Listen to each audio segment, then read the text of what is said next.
Coach, I'm sure it's not hard to get a team excited to play a game like this, but what's the energy like been in practice this week? It's been great. Yeah, you guys are excited. Worked hard. Really dug in on the things we've pinpointed from last week that we want to be better at. And at the same time, focused in on what we got to do to win this game. And a really good opponent, obviously coming in here, and an opportunity to get into our second game, their third. But I like the steps, and the process that I've seen from these guys, and that's what I challenged them to do. This is a week we have to compete in every single aspect of our game prep, our practice habits, our nutrition, obviously with the temperatures here, our hydration and sleep. And so it's been a great week to see the resolve. When you have bigger games against top 15 squads, is that something where the seeds get planted in high school, like this is a reason to come to NC State? I think so. I think most of these guys grew up, even in their backyard as kids, thinking about playing in big games against, opponents that are ranked and on national television. I mean, if they didn't, then you probably recruited the wrong guys, even in the front yard, in the front driveway playing basketball, 3 seconds, game-winning shot. Those are guys you want to recruit, the guys that are always thinking about playing in huge games, huge moments. And so, yeah, there's an element of that. I think this is the first top 10 matchup we've had at noon in the stadium since I've been here. Correct me if I'm wrong, but I think it is. Most of them have been at night. So, getting into the stadium, as you know, with our fan base, you're going to have to get here early. There's going to be a long line to get in, and we want everybody in there for the entrance and obviously for the first quarter. So, just keep that in mind coming in here. It's going to be jam-packed getting into this game. And I talked about explosives and how didn't have as many last week as y'all would have wanted. Is there a specific number that you're aiming for each game, or how do you approach that? Yeah, I mean, for him it's 9 a game. I think some of that depends on the number of plays too. It's explosive. If you have 100 plays versus 70 plays, expectations should be a little bit different in those two scenarios. But on average, it's a 9 count that we're looking for in that category, and he calls them his pillars for victory. But there's 5 things he's really trying to get week in and week out, and one of them is the explosive play number. Last week was y'all's first time playing with the new clock rules and the running clock after first down. Going into week 2, are there any adjustments based on what you saw, just how the pace of play went last week? I don't think you adjust. I just think you have to really know that those possessions are precious, right? And your opportunity to get the ball back, if you're in a tight game at the end, you're not going to see as many teams be able to come back in the fourth quarter down by 3 scores. So you have to know, in each half, as you get to that last 8 minutes of the second quarter and fourth quarter, kind of where you're at. You may be in 2-minute mode faster, in a game that you're down. Hasn't happened to us yet, but those are things, that we've discussed. Now, obviously, it does dictate some things when you're talking about less touches on offense. Tony mentioned, knocking off some of the cobwebs a little bit, going from game 1 to game 2, especially on defense.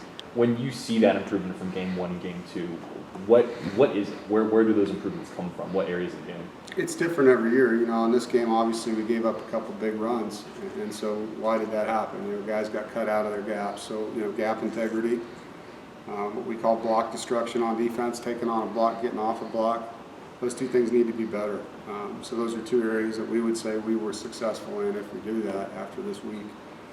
Offensively, there's a ton of things on both sides of the football, right? But offensively, we missed a couple opportunities to stay on the field, whether it was a ball location for Brennan or a catch for a perimeter player. So, all the little things that you didn't like, you want to see those, and then you'll come out of game 2 with new little things, right? And each week it's something that you want to focus in on with the guys. Was the Hurricane game against Notre Dame one of those moments where you'll even be telling your grandchildren? That conversation comes up every now and then. It's like the story you got when you were a kid. Grandpa walked uphill, and in the wintertime to work and all that stuff, and people were, we got to play in the rain. I'm like, rain? We played in a hurricane, man. Like, the water was up to our calves, It was. But, people don't believe that. That game there was like a waterfall coming down the stairways in the stadium, So, it's one of those stories that, that's what football is about. It's making memories, and sometimes they're good ones, sometimes they're not. That's obviously going to be a great memory. It's one of the things we showed the punt block team this week. You know, we showed them that play. You know, I showed them a punt block for a touchdown that we've had against this team, and so those are memories that last, you know, with the program. When you think about the significance of each possession, considering the new clock rules, how important are your specialists? Yeah, field position's a big deal, and special teams really is what that is. It's about creating a short field for your offense, a long field for your defense to defend. And so your ability to punt the ball well, to cover kicks well, and tackle well, to make field goals when you have to kick them. All those things are critical, and they were critical before. But it's you know, each offensive team in the stadium is going to get 7 to 8 fewer touches in the game, and we all know the importance of one play in every game. You know, going back to the years of watching football, what if they didn't have enough time to run that one play? You know, and so you have to think about those things in the game. You struck gold with Trenton Gill. Is it pretty remarkable that you're able to do it again right away with Caden? Yeah, Caden's done a great job. You know, no different than Trent, no different than AJ. He came in, had to develop, had to get in the weight room and work. He deserves the credit, you know, for how much better he's gotten. And I do think it helps when there's a standard of what we expect in that room. And you can point to it like, hey, if you come here and we see that you're going to be the guy, you're going to be on scholarship, right? If you come here and do what you're supposed to do, you could be like our previous 2 punters that are starters in the NFL. And so there's a roadmap for those guys in that room, and you know, I'm proud of them for continuing it, and look forward to seeing Caden. He's got a lot of football here in front of him. Are Savion and Linden still on track to play? Yeah, they both practiced, looked really good. They're both excited. It's going to be great to have them both in the lineup. I know the correlation from Sam Hartman going from a mesh style to more of a pro style at Notre Dame. There are some things that you can't really translate, but what do you see does translate with his game at his new spot? Well, you know, third downs when he's dropping back, that translates 2-minute drill. They did a great job in the last game, marching them down the field in a no-huddle offense.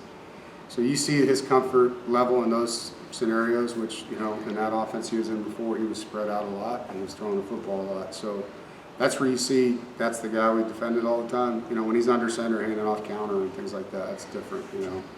But you can see the game management stuff that he has and just how poised he is. And then when he scrambles, you can see his ability to continue moving the chains that way.